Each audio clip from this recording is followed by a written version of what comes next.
Ian, there's been some drama surrounding an ant simulator game. Yeah. So, Ant Simulator was. I can actually say was It was a virtual reality, a VR game that was in development, and it was an interesting idea that was being looked forward to by VR enthusiasts. It was being put out by it was being worked on by ET-Ski LLC, which was a company headed by Eric Terenshiki and two friends. He has made quite the dramatic claim today that allegedly all the money that they had for development had been spent on bars, strippers, and lavish restaurants by his two partners. Sounds fantastic. And of course that was countered by his business partners who said that the business partners' names are Tyler Montz and Devin Staley. They had stated that it was flat out bullshit was their exact answer, and they basically said that there was no way for them to really embezzle that money. It's interesting, and I'm trying not to take sides here, but it does seem a little odd. Eric, the other guy, had said that they had spent all the money, but there was no way for him to prove it because they had covered up the tracks too well. And from what I know about stuff like that is you can never cover up the tracks of that sort of thing well that you can't provide some evidence of wrongful spending. Yes. And beyond that, his partners said that it never happened, and that they never ran closed books. The books were always open. At any point in time, someone could open up the ledger and see what money was there, what was being spent, and how it was being sent, where it was being spent. And they claimed that it was, when they did go out to eat, it was a business expense. They had to feed themselves. Nothing was overly lavish. And this is just, this is a perfect example of Kickstarter gone wrong. Who knows what really happened here? These were three friends, right? Three friends of 11 years, and they formed this LLC. Yeah, they formed this LLC, and Eric's partners, Tyler and Devin, also stated that he closed the business account, transferred all the money over to his account, which then left them with no money to pay their contracted workers. And, honestly, it sounds to me like there definitely was something fishy going on, but maybe not in the way that the guy wanted you to believe. This is like no gray area. Someone's lying. Yeah, someone's lying. Did they spend all the money on hookers and blow, or did they not? Yeah, that's a pretty big allegation to make. And so you got to get the two guys. You got to get the two other partners separated and see if their stories match up. But my thing is, I find it very hard to believe that three people running a friendly company developing an ant simulator. I find it hard to believe that two guys could cover up their tracks so well that no evidence is left behind. Because he flat out says, I can't prove it. Well, if you can't prove it, you can't prove it. Yeah, according to Monsi, I guess how you say his name, who was one of the two parties that have been alleged to have spent all this money on bullshit.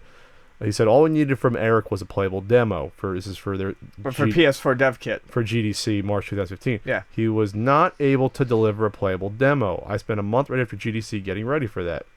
That's a big part of where our financial resources went to. All the infrastructure was in place, and all we needed was a playable demo. It looks fantastic because all the great modelers and artists and stuff, but gameplay itself was taking a lot of time to get off. About 4 minutes is what they said they had of playable footage. Yeah, and that's not a playable demo. They said basically the renders and everything looked good, the game looked good, the idea was sound, just nothing to do. But they didn't really have anything done yet, and it was I think what they're implying is that it could have been because they had their assets in place from their contracted workers. You can see that. You've got some pretty cool models and all that stuff, yet nothing was ever really put into place. Let's be honest. To me, an ant simulator sounds absolutely boring as hell. I think it sounds amusing. I think it'll probably look cool to walk around blades of grass and see ants, but you're going to make a full-fledged game out of that?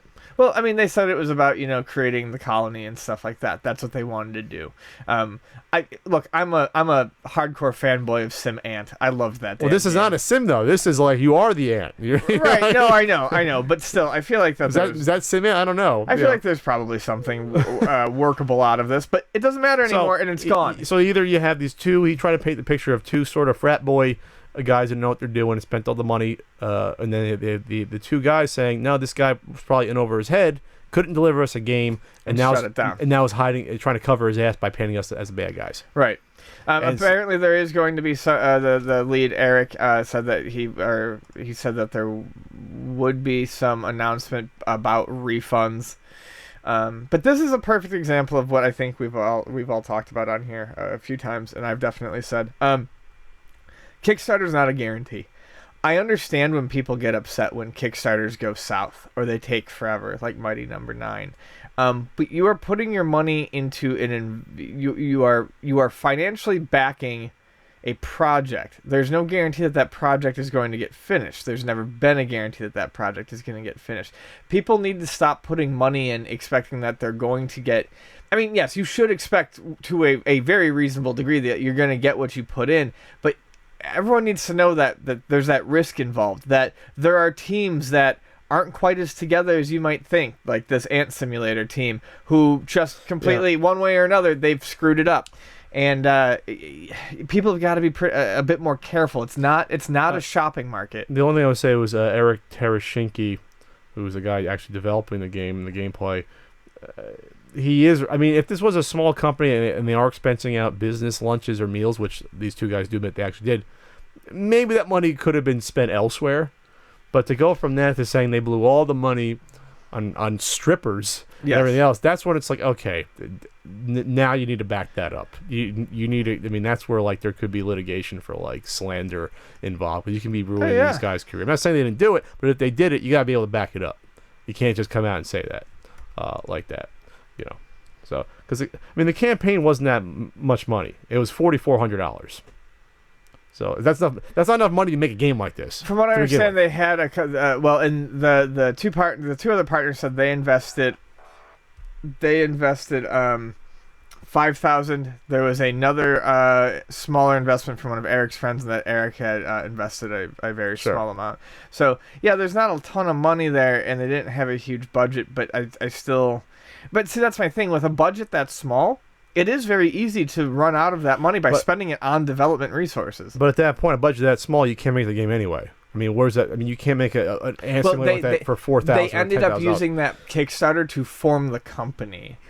Who knows where they were getting? Yeah, who knows where they were getting? Who knows where they were actually thinking they'd get the money to do this? It sounds like these three guys don't know how to run. Obviously, don't know how to run a business. They're forming the LLC before they even get a game demo going. You know what I mean? Like, that's not the smartest thing to do. Like, why did you need an LLC before that? Protect yourselves from what? Put out the game. Put the resources for the game. If you're really friends and you can trust each other not to screw each other over, but apparently they couldn't. So there you go. Don't go into business with friends, I guess, is what the podcast sort of running theme throughout the years has been. Yeah.